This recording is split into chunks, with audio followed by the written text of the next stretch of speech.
Hey guys, today I'm going to try and do a lucid dreaming tier list. In other words, I've got a bunch of popular techniques and tools that you can use to get lucid, and I'm going to try and rank them. So if you're unfamiliar with tier lists, the basic concept is this. S tier is like the best of the best. These are the cream of the crop, the things that you really want. F tier is like an absolute fail. You do not want this. It's not very good. And C is about average. D is not very good.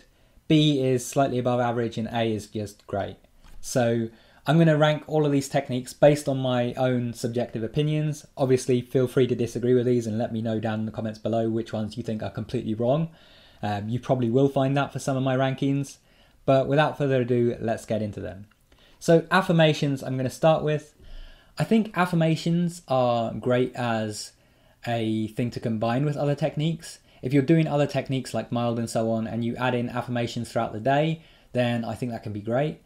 But I think on their own, they're not very effective. So I think I'm just going to put them in C tier as kind of average.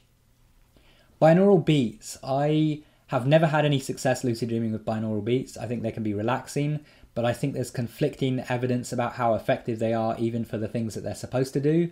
And I don't think there's sufficient evidence that they're useful for lucid dreaming. But they can be fun to listen to.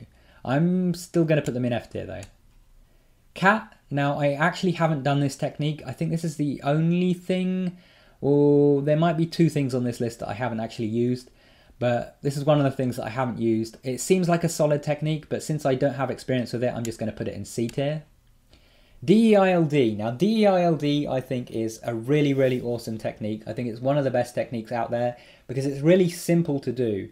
And I think it's basically just an easier form of wild. And so for that reason, I'm going to put DEILD in S tier. That's going to be our first S tier candidate here.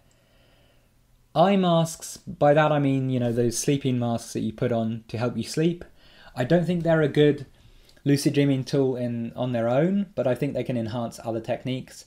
I think I would put these a bit below affirmations though, because I think affirmations at least have a chance of getting you lucid on their own. Eye masks don't really if you're not doing anything else to get lucid. So I'm going to put these in D tier. Filed. Okay, honestly, I'm going to be completely honest here. I hate filed. I really hate filed because for me, trying to do the finger movements and still falling asleep afterwards just doesn't really work out for me. So I'm going to put filed in F tier. Sorry to the people that love filed. I think it can be good for a lot of people, but I just don't like it personally, so that's just my ranking there. Galantamine, I think, is a pretty solid lucid dreaming supplement. I didn't find it as effective as Huperzine A, so kind of spoilers there that Huperzine A is going to be ranked a bit higher, but I did find it quite effective. I did find it gave me lots of kind of nightmarish and kind of creepy dreams though, so it wasn't as, fun as Huperzine A in that sense, because I wasn't just getting lucid dreaming benefits from it, I was also getting lots of weird dreams that I didn't necessarily want. So I'm going to put this in C tier. Huperzine A I think is quite effective. It gave me a few more lucid dreams than galantamine did. So I think I'm going to put this in B tier. Hypnosis and guided meditations. This is a bit like affirmations in the sense that they're a good catalyst to use with other techniques. I don't think they're the greatest technique if you use them on their own, but I do think that they work better than affirmations if you use them on their own. If you're going to just use, either affirmations or listen to hypnosis and guided meditation tracks, then I think hypnosis and guided meditation tracks are a bit better. So I'm going to put these in B tier.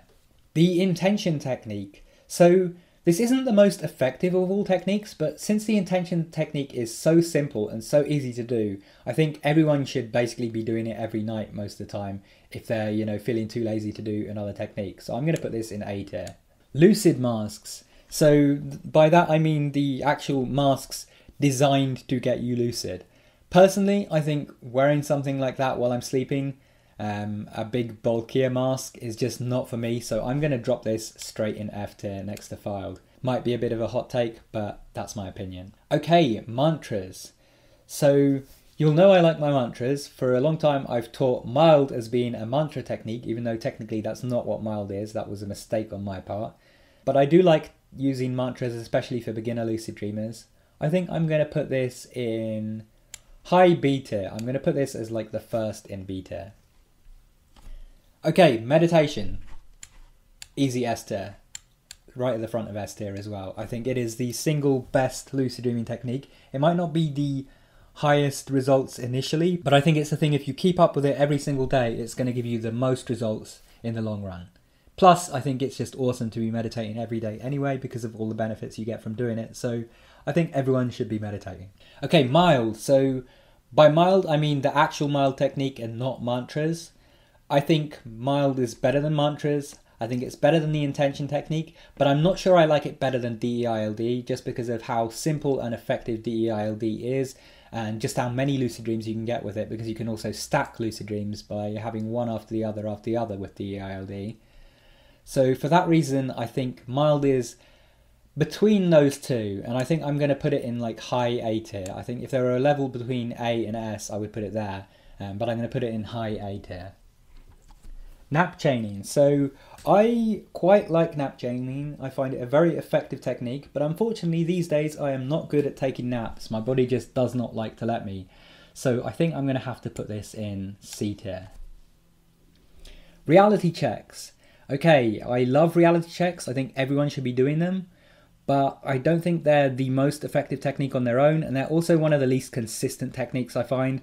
You know, sometimes reality checks work great and I'll be getting lucid every night for a while with them. Other times I can be doing just as many reality checks, taking them just as seriously, and not have any dreams that actually get me lucid from reality checks for like weeks at a time. So I think I am going to put these at, I'm kind of torn between C tier and D tier. What should we do? I think I'm going to put them in C tier still, just because they're such an easy thing to implement, and I think, you know, everyone should be doing them anyway. Okay, RILD, or the rehearsal-induced lucid dreams. So it's one of the techniques that I've posted on my channel. I don't use it particularly often. I think it works quite well. But since I don't use it particularly often, I think I'm going to put it at the bottom of C tier. SSILD is also another one that I'm not a particularly big fan of, kind of like Filed. But it doesn't annoy me as much as Filed. I think I'm going to put it in D tier. Okay, Wake Back to Bed. This one's going to be controversial because I know some of you don't like calling it a technique, but I like calling it a technique, so it's in this list. I am going to say that Wake Back to Bed, because you can combine it with so many other techniques, and you know, it can work as like a catalyst to aid techniques, so I understand why some people don't call it a technique. Because of that factor, I think it is quite good. I wouldn't quite put it in A tier like mild, but I'm going to put it at the top of B tier, above mantras. And it's quite a bit above mantras, I would say. Now, Wild, the last technique on the list. So I was very tempted to put this in S tier, but I think DEILD is just that little bit better than it. So I think I'm going to put it in A tier. And that right there is my tier list. Let me know your thoughts on it down in the comments below. Which ones do you agree with? Which ones do you absolutely disagree with? I would love to hear your personal rankings down below. Anyway, thank you for watching. If you enjoyed, make sure you subscribe and enable all notifications so you can stay up to date when my new videos come out. And if you want to keep watching, check out one of those videos on screen. Go watch that, and I'll see you there soon. Take care.